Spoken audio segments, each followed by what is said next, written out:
నేను చెప్పాలనుకున్నది స్వామివారు సూచనగా అందించి వదిలిపెట్టేశాడు, దాన్ని పూర్తి చేస్తాను.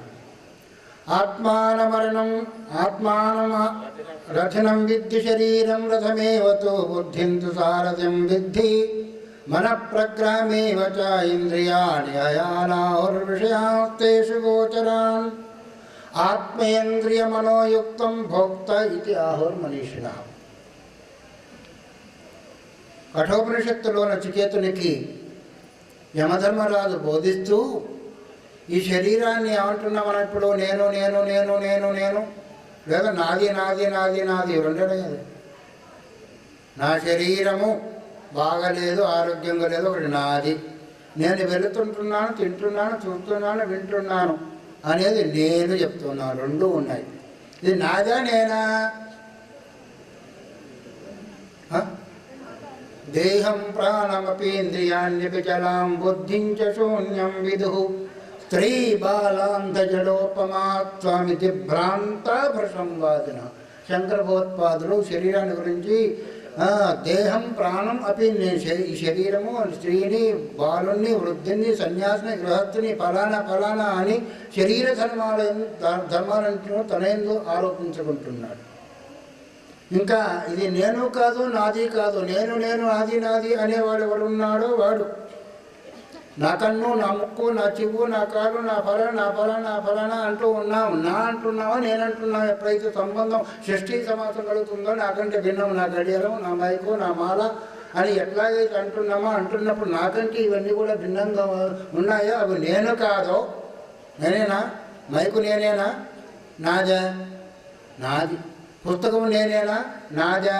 గడియారం ఫలానా, ఇల్లు వగైరా అంతా నా పిల్లలు అన్నప్పుడు వాళ్ళు మనం ఎట్లా అయితే భిన్నంగా ఉన్నామో, నా కన్ను బాగలేదు, నా నోట్లో పండ్లు పోయినా, నా నోట్లో పండ్లు పోయినా అందుకే సరిగ్గా రావడం లేదు మాట.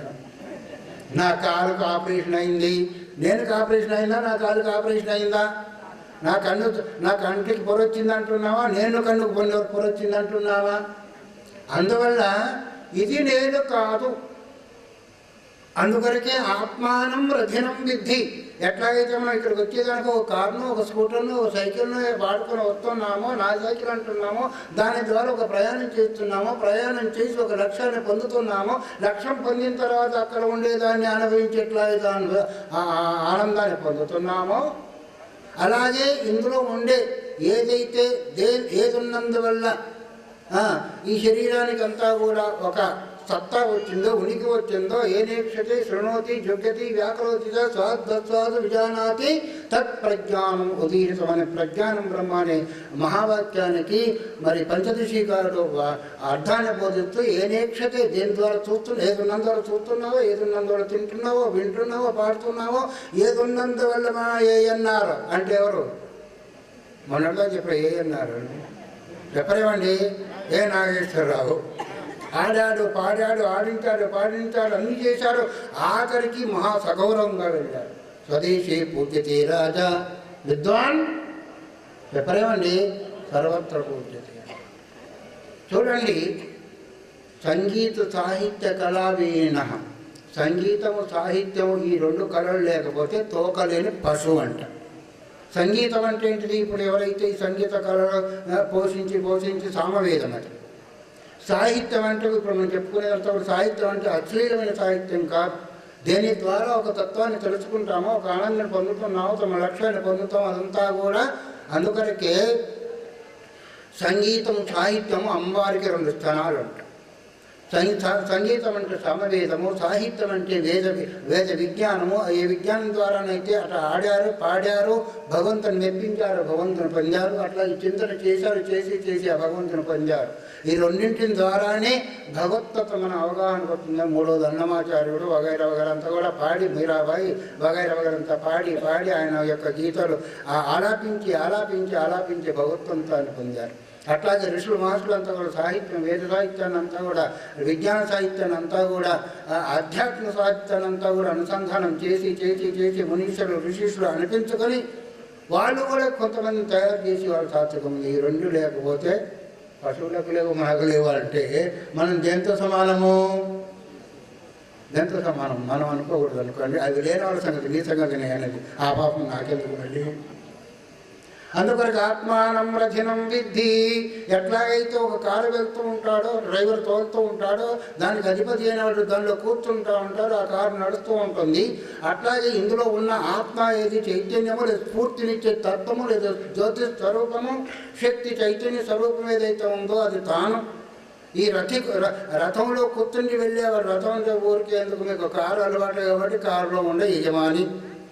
శరీరం రథమేవతో. మరి రథం అంటే కారు ఏంటిది అంటే ఈ శరీరం. నేను ఉన్నవాడు, నేననేవాడు. ఎవడైతే నేను అంటున్నామో శరీరాన్ని, ఏది ఉన్నందో నేను అంటున్నామో ఆ శరీరం నేను కాదు. శరీరం నువ్వు ఉపయోగించుకొని ఒక దగ్గర నుంచి ఇంకో దగ్గరికి వెళ్ళేదాన్ని. అందుకని శ్రీరీతి ఇది శరీరం. క్షతత్రాణాతో క్షరణాతో క్షర నిష్పత్తిత్వాతో ఇది క్షేత్రం అని భగవంతుడి శరీరానికి ఇదం శరీరం కౌంతయ్య అనే పదానికి శంకరభగవత్పాదులు ఇది క్షీణించినందువల్ల జీర్ణించిన దహ్యజేతి దేహ తాపత్రయాత్మ చేత దహింపబడినందువల్ల దేహం అనబడింది. కాబట్టి ఇది ఎప్పుడు నశించేది తాను కాదు, తాను ఎప్పుడు నశించేవాడు కాదు. శరీరం రథమేవతు బుద్ధింతు సారథ్యం విద్ధి అన్నారు. సరే, కారు ఉంది అనుకోండి, రథం అనుకోండి. రథం అంటే పూర్వకాలం అనుకోండి. కారుకు అన్ని సక్రమంగా ఉన్నప్పుడే ప్రయాణం చేయగలుగుతాడు అర్థికుడైన వాడు. ఆ కారులో ఉన్న యజమాని ఏ ఒక్కటి తక్కువైనా పోతుందా? గాలి తక్కువైనా పోదు, చక్రం లేకుంటే పోదు, బ్రేక్ లేకుంటే పోదు, ఇంకా ఆయిల్ లేకుంటే పోదు. ఏ ఒక్కటి తక్కువైనా కానీ ఆ కారు నడుస్తుందా? చెప్పరేమండి, ఈ కారు నడిపే వాళ్ళంతా పోదుగా. అందుకొరకు శరీరం రథమేవ చక్కగా ఉన్న. అందుకొరకు శరీరమాద్యం కడు ధర్మ సాధనం. మన ధర్మకార్యాలు చేయాలి. ఏ కార్యం చేయాలని, ఇహపర కార్యాలు ఏది చేయనప్పటికీ శరీరం మొదలు ఆరోగ్యంగా ఉండాలి. ఆరోగ్యంగా ఉంచుకోండి, ఆరోగ్యాన్ని సంపాదించండి. ఆరోగ్యమే. మరి కోట్లున్న వాడికి ఆరోగ్యం ఉందండి, ఉంటుందా అండి? కోట్లున్న వాడు గంజినీళ్ళు తాగుతున్నాడు. షుగర్ వచ్చి, బీపీ వచ్చి, క్యాన్సర్ వచ్చి డాక్టర్ ఏది చెప్తే అది నీళ్లు తాగమంటే నీళ్ళు తాగుతాడు, పాలు తాగుతాడు, ఉప్పు మానేయండి ఉప్పు మానేస్తాడు, పంచదార మానేయండి పంచదార. నీ కోట్లు ఏం చేస్తున్నాయి? ఏం చేస్తాయని దాని చేతిలో పెట్టి మనల్ని కాలుతారా ఏంటి? అందుకొరకు ఆరోగ్యంగా ఉండు, ఆరోగ్యంగా ఉంచు శరీరాన్ని. ఆ ఆరోగ్యం ఉంచి ఏం చేయాలా?